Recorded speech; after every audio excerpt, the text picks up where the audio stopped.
up, everyone? It's me, Stef The Alter Nerd, your nerdy alternative, and welcome to the Dose of the Daily Nerd, where I break down the royal news and gossip of the day that's pretty much caught me eye. I'm recording this live. If you want to catch me, you can do every Sunday, 10 o'clock UK time, 5 o'clock Eastern for the Daily Nerd Live. But if you're catching this on the replay, thank you so much for tuning in, and let's jump into it. Meghan Markle's new divorce demands exposed, including keeping her HRH title.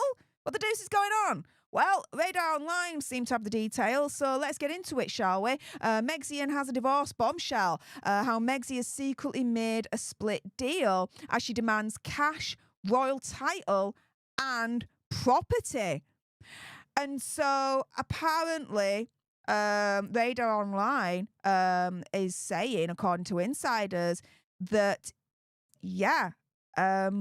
Meghan has a few more demands, including trying to keep that title, wanting a buttload of money, and wanting to keep the home as well. According to insiders, they say the shocking chatter is the latest break on a heavy pile that has led Harry and Meghan to realise their lives may be better if spent apart. Insider revealing, quote, Meghan has made it clear that if and when they do split, when they split, not if, guys, she would demand a hefty settlement and to keep her royal title. Sources allege the former suit star has instructed her lawyers to seek a financial arrangement to rival Sarah Ferguson's when the Duchess of York divorced Harry's uncle, Prince Andrew, in 1996. The insider said she won't go anywhere unless it's with a title, property, and a huge stack of money. On the possibility of divorce and a life without Harry, the insider added, Meghan will make a deal to protect herself. A source said they'll closely watched every step they make, criticised and chastised and insulted, and the pressures have become unbearable.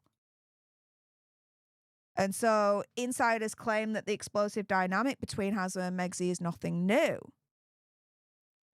He actually wrote in Spare that he exploded at Meghan in a drunken tirade, and he was later ashamed, saying, I snapped at her, spoke to her harshly, cruelly.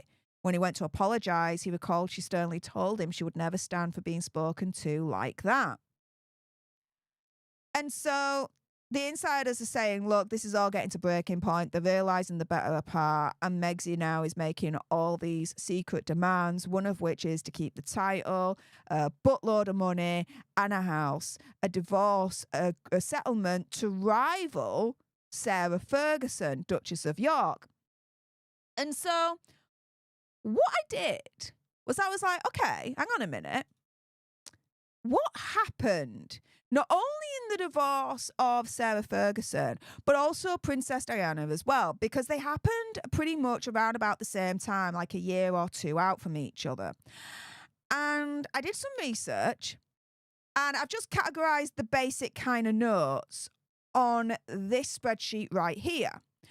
And so what happened for Princess Diana and Sarah, the Duchess of York, when they got divorced? What were they able to keep and what was taken away? So their main title, Diana, Princess of Wales, that remained. Sarah, Duchess of York, that remained. So you can safely assume that based on, let's say, royal divorce precedent, Meghan will retain Meghan, Duchess of Sussex. The HRH title, though, is a different story.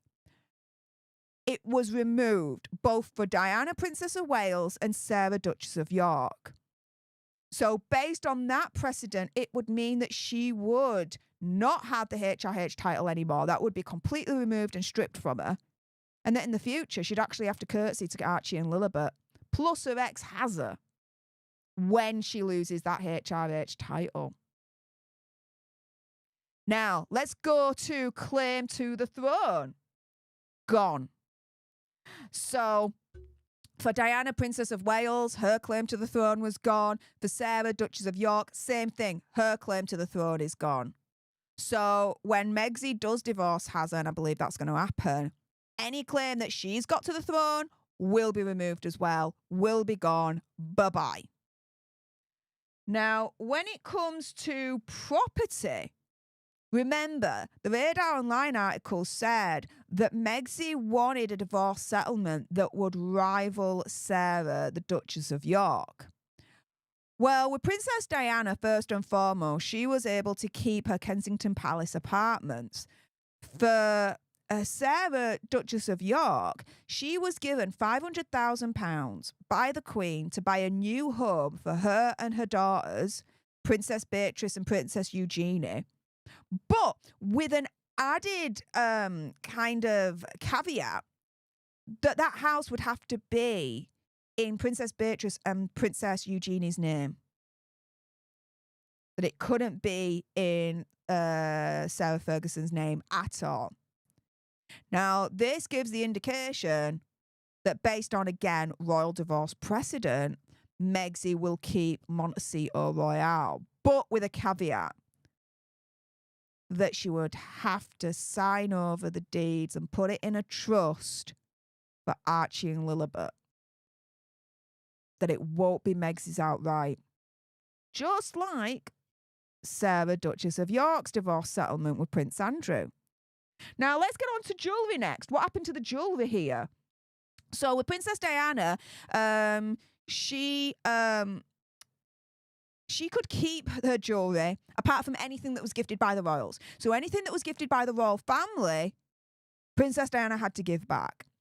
So, if there's any gift that the royal family has given to Megxie that is jewellery, based on Princess Diana's divorce settlement, reportedly, she would have to send back. Now, when we look at Sarah, Duchess of York's settlement, hers is a little bit different. So it says that allegedly Sarah, Duchess of York, was able to keep the royal tiara and the engagement ring. So the jury, in terms of whether Megxie will be allowed to keep anything that was gifted by the royal family or not, remains to be seen. That's a little bit of a grey area, especially when it comes to Megxie's engagement ring, where you've got those 2 diamonds that was personally owned by Princess Diana in the first place. Who can really lay claim to that? Can she keep it, or will she give it back? Who knows, right? Now, let's get to the meat and potatoes of all of this, okay? Money and children. So, she was saying that, well, the article was saying that Megxie allegedly wants a divorce settlement that rivals Sarah, Duchess of York. No, I don't think she wants that. Because with Princess Diana, she got a divorce payout allegedly of $22.5 million plus £600,000 a year. With Sarah, Duchess of York, she got significantly less. She got $2.25 million plus $15,000 a year. Now, you guys might be thinking, hang on a minute, based on the reports, this is a stark interest. What the deuce is going on? Why is there such a difference between Princess Diana and Sarah, Duchess of York, when it comes to the divorce payout?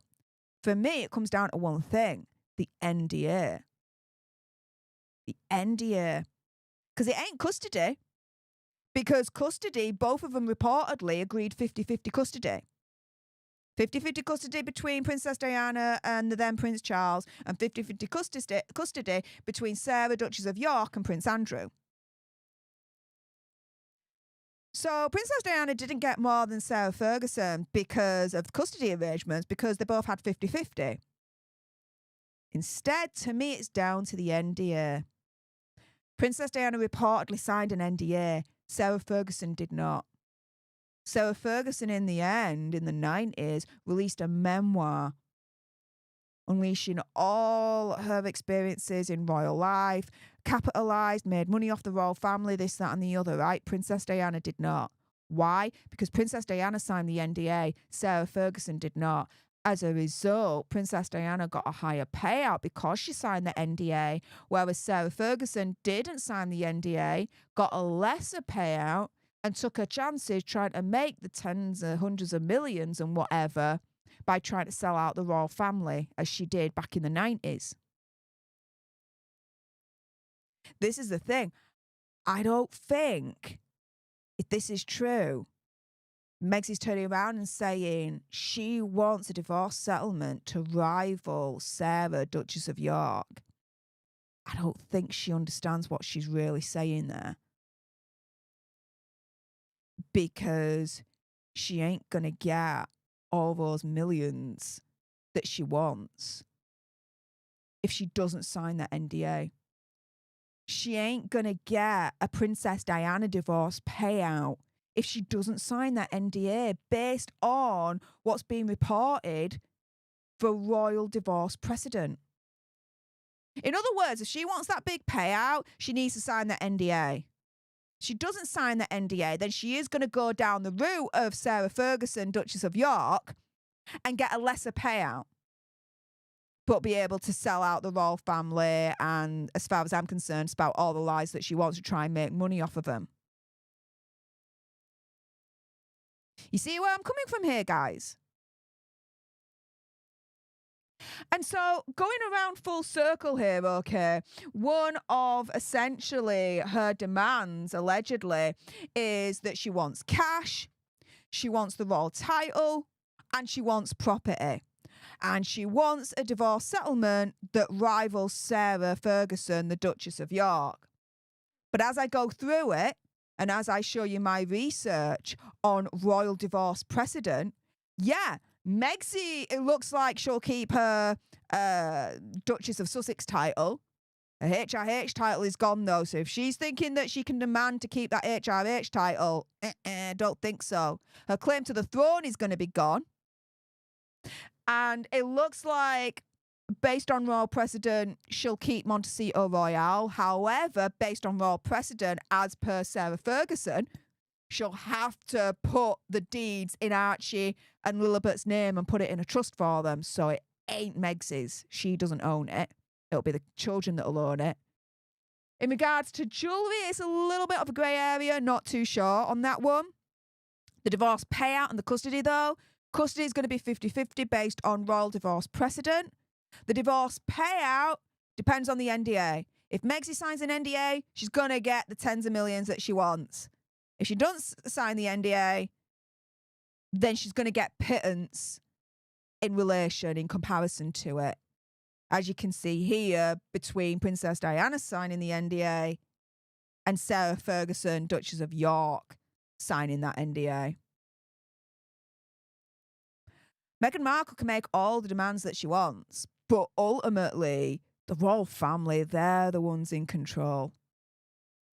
Just like Sarah, Duchess of York, and Princess Diana found out when they divorced the then Prince Charles and Prince Andrew. With that being said, those watching on the replay, if you liked what you saw and you want more, and of course you do, then make sure you subscribe to join our Alter Nerd tribe, because I'll be honest with you, help us now get to 1 million so we can also get that go play button right there and hopefully cause a Meghan Markle meltdown on Instagram. Like, share, comment down below your opinion, conspiracy theories, whatever. Those watching live, stay exactly where you are. I'm not done with you yet. But for those watching on the replay, thank you so much for tuning in. I appreciate all your faces. And until the next time, you guys. Laters.